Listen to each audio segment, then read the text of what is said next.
Two cousins are hanging out, and the eldest cousin decided to tell the younger one about all his experience in the army. He tells him all the crazy stuffs he did while he was still in the army, how he unalived people and some other stuffs he did to women, which I can't say here, so my video don't get banned. And of course, all this stories were too indecent for the young kid. Then years go by, and this two cousins happen to meet again, and the younger cousin, his name is Ricardo, and the older cousin, his name is Mike. They are both hanging out at Mike's place. And probably Mike's wife kind of pissed Mike off. And Mike, after some harsh argument with his wife, pulls out a gun and boom, he unalives his wife right in front of young Ricardo. And all that is a whole lot fascinating to Ricardo. And after a while, Ricardo begins to practice some really, really bad habits, like stealing stuffs and a whole lot. Years go by and Ricardo eventually drops out of high school. And yeah, he's 17 years already, and he decides to get a local job at Small Holiday Inn.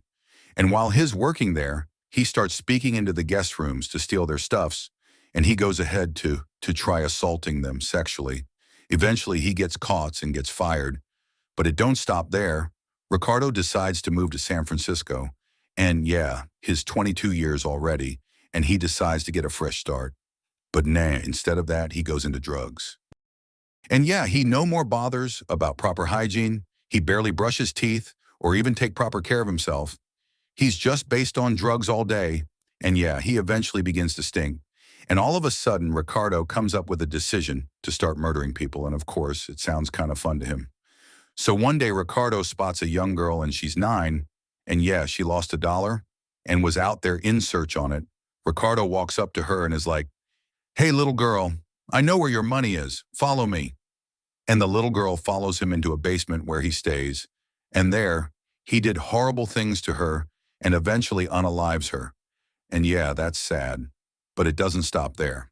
After a while, he decides to move to Los Angeles. There he gets a room in a hotel where he continues with his drugs. He starts stalking a 79-year-old woman and eventually breaks into her house one night. And yeah, he assaults her sexually and eventually unalives her and steals her valuables. He sneaked into another woman's basement and waits for her to get back home. And when she does, he suddenly steps out and he pulls out a gun and boom, he unalives her and takes her valuables too. And all of this continues for over a week. He'll break into some random innocent people's home, unalive them, take their valuables and draw some religious symbols at the crime scene.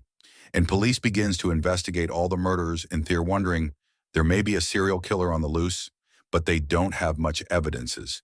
And yeah, they find some fingerprint and some shoe prints as well. But interesting enough, there happened to be just one pair of that shoe sold in Los Angeles of that size.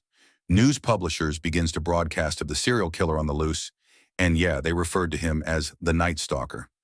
And the matter seems to blow up. Then Ricardo thought he don't want to get caught, so Ricardo freaks out and decides to leave Los Angeles. And he moved back to San Francisco. And there in San Francisco, the first thing he does, he moves to a couple's home and he unalives them. And he draws religious symbols on the wall as usual. And the police investigates and boom. Check my page for the part 2. Don't forget to like and subscribe so you get more interesting true crime stories like this.